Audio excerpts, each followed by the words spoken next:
Welcome to News West 9's West Texas View with Johnny Lou Avery.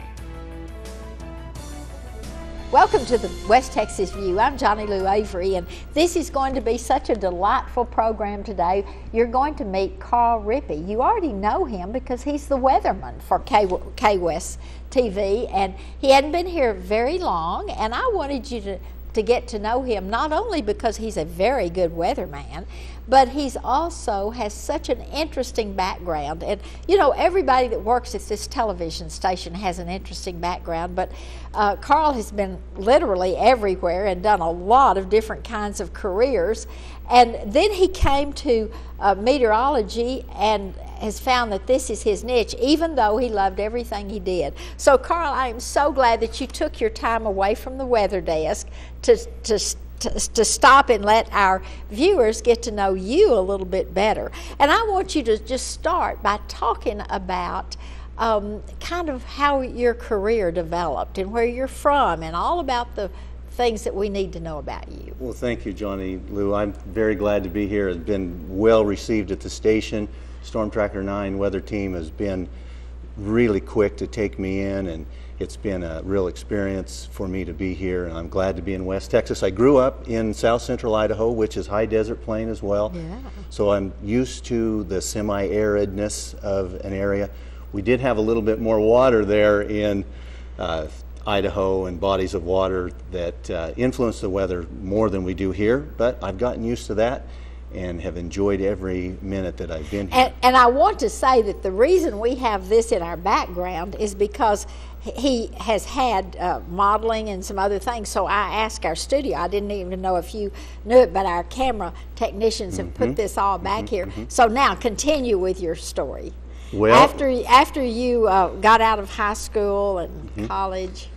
I had a chance to go run track at Point Loma College, which is a Nazarene school in San Diego, and I was on a partial scholarship. That was a really good year for me. I had a chance to get into some modeling then at that time. I just happened to be at the right place at the right time, and then it spun out from there as I went from San Diego, Southern California, then back to Boise. I went to Boise State just for a little while. I got called to New York City, lived there for a year. All doing your modeling? Doing modeling and some other things, but mostly did some print work, still work. This looks almost like you're a dancer. A ballerina. Now that shot actually was on the West Coast, and we called that Sea Monster. My best friend and lifelong friend Patrick House shot that, and that's been around the world. Oh, and so then after did you just get tired of modeling or what? No, actually I always enjoyed it, and it was something that I felt compelled to do. But after about 10 years of that, my parents had asked me, my dad especially, if I wanted to step back into our family business, and I accepted that. I felt compelled to help do my part as an only child, as an only son, and we spun that up into a commercial landscape company, and I helped him with his section, which was trucking. So I've been involved in that heavy equipment and building roads and doing quite a lot of demolition, which I really like working with explosive because, you know, that's just a thrill in itself. That's the ultimate big bang. Yeah, it really is. So you went from the finesse of modeling to the more rugged things of working with outdoors and with heavy equipment. And then what happened? Well, I've had a chance to follow that for a while. I got into some civil engineering, and one of my passions still today is city beautification. Oh, good. And urban renewal, which we can do a lot for our community as far as some of the construction projects that are going on, putting in curb gutter sidewalks, putting in commercial tree packages. That always brings commerce to an area if you can landscape it and beautify it.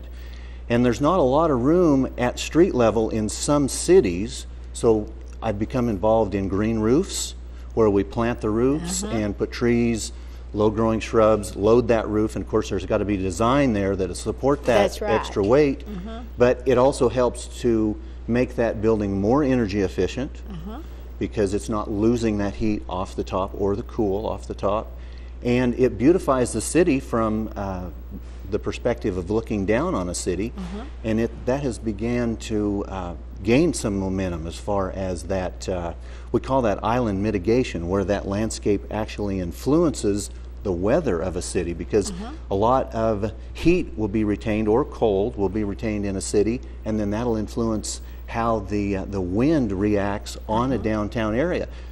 It'll pull some of that heat and air in during the evening, and of course that pulls in pollution as well. So if we can keep that somewhat controlled with that city beautification, some of that urban renewal, it helps to make a better environment for the city and for the residents. And I have to tell you this story. In the 50s, a man who was the president of Cosden Oil Company built the petroleum building in Big Spring, and he put a penthouse on the top floor and made the roof into a garden with rose bushes and beautiful landscaping. And the first time I saw that, I thought, well, this is the craziest thing I've ever, and he was just way ahead of his time. That is so interesting. A lot of innovation still in that. They're beginning, commercial construction is starting to head in that direction. So that is... Yeah, you see more and more shots in like Hawaii 5-0 and everything, looking down at the buildings from the air, and they've all got the landscaping. So that had to do with weather. It did. Working outdoors had to do with weather.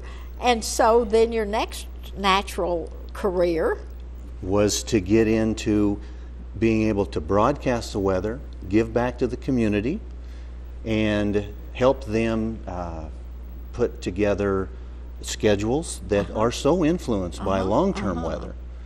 And some of that is much more involved than we think, because we're predicting the future. And when you're looking forward in time, trying to see what the weather is going to be like, you're going off of a lot of values, a lot of data, a lot of outer influences that are critical, because the economy the way it is, in a construction sense, in terms of keeping a schedule, there's only a few days margin of error.